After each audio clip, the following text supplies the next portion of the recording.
उत्तर प्रदेश के लखीमपुर खीरी से है पूरी खबर, जहां निघासन तहसील के मांझा गांव में खनन माफियाओं का काला खेल बेनकाब। रातों रात नाले पर बना दिया कच्चा पुल, अधिकारियों को भनक तक नहीं। जोहरा पर अवैध खनन, नाला विकराल रूप ले चुका, नदी जैसा बहाव, किसानों की जमीन कटने लगी।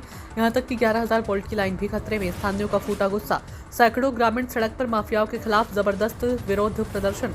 ग्राम पंचायत मांझा में खनन माफियाओं का आतंक चरम पर, ग्रामीणों का अल्टीमेटम, खनन बंद नहीं हुआ तो डीएम कार्यालय पर होगा धरना।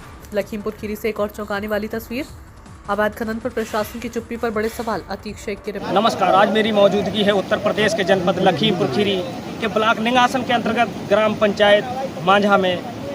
यहाँ पे अगर देखा जाए तो एक बड़े पैमाने से खनन माफियाओं ने जो अपना सिक्का जमा रखा है, उस सिक्के को चलते हुए मामला यहाँ तक के नहीं है। मैं अपने कैमरामैन सहयोगी से कहूँगा एक बार दिखाने का प्रयास करें कि पूरी तरीके से जौराहा नाले के ऊपर ये अवैध पुल का निर्माण राता कर दिया गया है। यहाँ पे रात के अंधेरे में यहाँ के जो ग्रामीण हैं उन लोगों को जानकारी भी नहीं हुई है और इतना बड़ा पुल यहाँ पे बना दिया गया है। आखिर क्या कुछ मामला रहा है, आइए हमारे साथ में मांझा ग्राम पंचायत के पूर्व प्रधान पम्मी जी मौजूद हैं, उनसे बातचीत करते हैं क्या कुछ मामला है। जी प्रधान जी, कैसे क्या हुआ जो यहाँ पे कब पुल बनाया गया? ऐसा है सर, पुल ये जो बना है ये एक जैसे ना वो कहते हैं कि जादू है। इस तरीके से इधर ग्राम सभा मसराहा बेहरा पड़ता है, रोड है 150-200 मीटर पे, और हम लोग खेत हैं हमारे नदी के किनारे, और हम लोगों को ये पता ही नहीं चल पाया कि ये पुल दिन में बना नहीं, रात को पुल ये बना है। अब धीरे धीरे ये बात निकलेगा कि वहाँ मांझा पे पुल बन गया, वहाँ रेत का खनन होगा। क्योंकि जो पहले खनन सर्वे में आए थे उस समय मैंने उनसे सवाल जवाब पूछे थे कि भाई किस जगह से करेंगे या कैसे करेंगे। भाई ये तो नाला है रेवेन्यू में, और नाले को कैसे आप उसमें से बालू निकालेंगे, और उन्होंने मुझे कोई भी संतोषजनक उत्तर नहीं दिया। इतना बड़ा पुल बनाया गया है यहाँ पे, आखिर प्रशासन को तो कुछ जानकारी होगी इसके बारे में? भैया ऐसा प्रशासन मौन है जी। प्रशासन को तब जानकारी मिलती है जब किसान अपना मकान प्लास्टर कराने के लिए बालू लेने आता है, तो पुलिस को भनक मिल जाती है, एसडीएम साहब के वहां तक खबर पहुंच जाती है कि फला व्यक्ति डल्लभ से बालू ले गया और ट्रॉली से ले गया। वो तो उनको संज्ञान में उनके होता है, लेकिन जो ऐसी चीजें हैं ये नजरअंदाज हैं। आज भी अगर आप एसडीएम साहब महोदय से पूछेंगे तो वो कहेंगे मेरे संज्ञान में नहीं है। इतना बड़ा काम हो जाना और हमारे प्रशासन अधिकारियों को पता ना हो। जैसे कि देखा जा रहा है लखीमपुर खीरी के अंदर जो निघासन क्षेत्र है वो काफी ज्यादा बाढ़ग्रस्त एरिया है, और उसके बावजूद भी यहाँ पे बहुत ही बड़े पैमाने से बराबर खनन चल रहा है। इसका विरोध आखिर क्यों प्रशासन ध्यान में नहीं ले रहा? देखिए ऐसा है, हमारा यहाँ जो जौराहा नाला है ये दुधवा नेशनल पार्क से निकलता है, और इस दिशा से सरजू इसमें विलय हुई है। मतलब उनको ये ध्यान नहीं है सरकार को कि सरजू का पानी टोटल इसमें आ गया, इसके बंधे पक्के किए जाएं, और जो कि जो बाढ़ आए वो किसानों तक ना करें। मेरी अपनी सारी जमीन जो नदी किनारे नदी में समा गई है, कितने किसान इनकी सबकी 2-2, 4-4, 10-10 एकड़ जमीन नदी में समा गई है। प्रशासन को कुछ लेना देना नहीं। अरे अगर आपको किसान को जीवित रखना है, उनके बच्चों को जीवित रखना है, तो उनको मुआवजा कुछ दीजिए। आप अपना रेता कमाने के लिए आपको चिंता पड़ी हुई है, आप नाले को भी नहीं छोड़ रहे हैं। अरे भाई आपको अगर रेता निकालनी, हमारा भी भला हो जाएगा जनता का। जो इसका पुराना रूट है सरजू का, वो किसानों ने सब जोत रखा है, जो कि एक सिंगाही का भूल भुलैया मंदिर है, पुरानी स्टेट है, तो वहां कभी अमावस लगती थी। अमावस आज भी उन पंडों की, उन लोगों की जिनकी जीविका वहां से उनकी मांग है कि इसको पुनः धार को चालू कर दें। अरे भाई वहां से खनन कराओ, एक आपका पैसा बचेगा, एक आपको पैसा मिलेगा, तो हम लोगों को ये सुविधा हो जाएगी कि वो सरजू का पानी जौराहा नाले में नहीं आएगा। उधर ध्यान नहीं है, उधर नहीं ध्यान, कोई भी ध्यान नहीं सरकार का।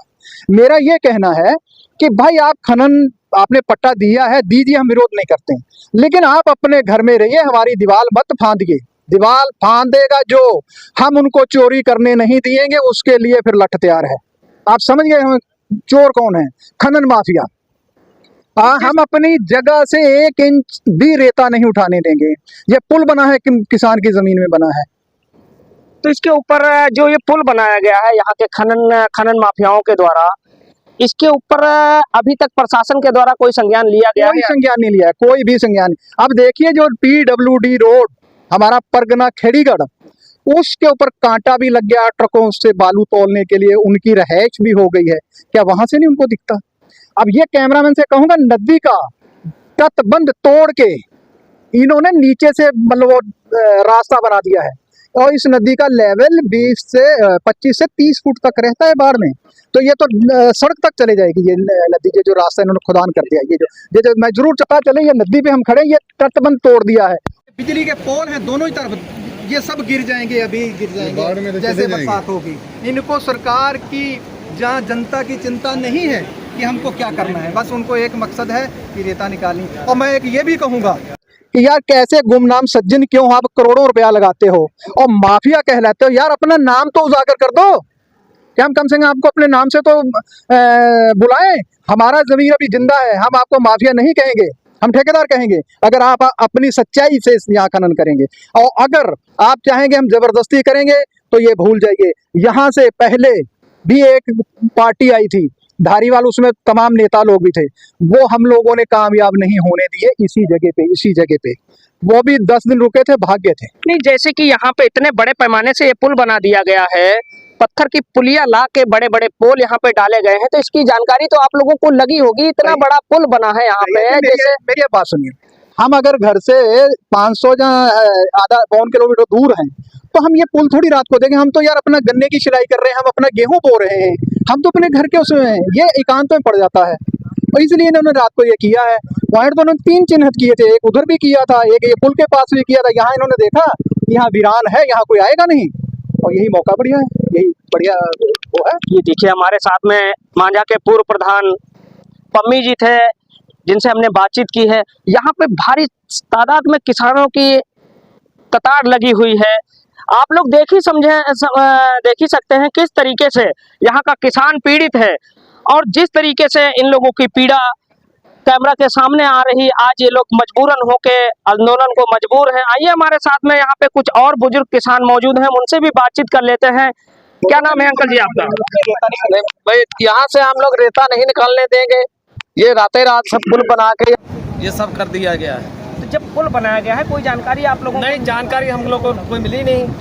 रात में सब लोग अपने घर में 1 किलोमीटर दूर घर है, इतनी जल्दी कहाँ जान पाएंगे? आप जान पाए हैं तो आप हम लोग सब जने इकट्ठा हो गए यहाँ खड़े हैं। हाँ, और गन्ना का सीजन चल रहा था, तो इधर उधर ट्रालियां चलती थी, इसीलिए किसी ने आवाज नहीं सुनी, सोची ट्राली चल रही है इधर उधर, तो रात में पुल बनाया क्या ये लोगों ने अपना कर लिया। यहाँ देख रहे हैं रात का अंधेरा चालू होते ही यहाँ पे बेधड़क ट्रैक्टर ट्रालियों की धमाकेदार आवाज बुलंद हो जाती है, और इस क्षेत्र के जो ग्रामीण किसान हैं, नदी के चारों तरफ उनके खेत भी हैं यहाँ पे, जो इस साइड को नदी काट ले जाती तो उस साइड जुताई करने लग जाते हैं, अपना कनक धान गेहूं भी जो भी बोना जो अपना होता है वो करते हैं अपने लोग यहाँ पे। और अब यहाँ पे खनन माफियाओं का पूरी तरीके से ये गढ़ बन चुका है। क्या नाम है भाई? जी, हमारा जसवीर सिंह बाजवा।